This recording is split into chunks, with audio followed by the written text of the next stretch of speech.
for the Vice President? Opinion at interpretasyon nyo na yan. Hindi ko titingnan ng gano'n yun. And then, sir, kailan kayo mag-uumpisang maghanda?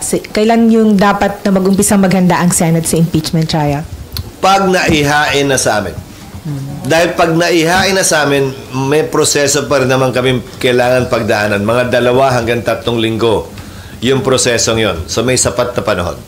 So until then, wala kayong movement, wala kayong meeting at all? Wala. Wala akong balak gawin yon bilang paghahanda dahil baka sabihin presumptuous kami, pinangungunahan namin, o may alam kaming hindi nyo alam. Parang judge lang naman yan eh. Hindi naman niya pwedeng i-assume na may kasong may sasampa sa kanyang korte.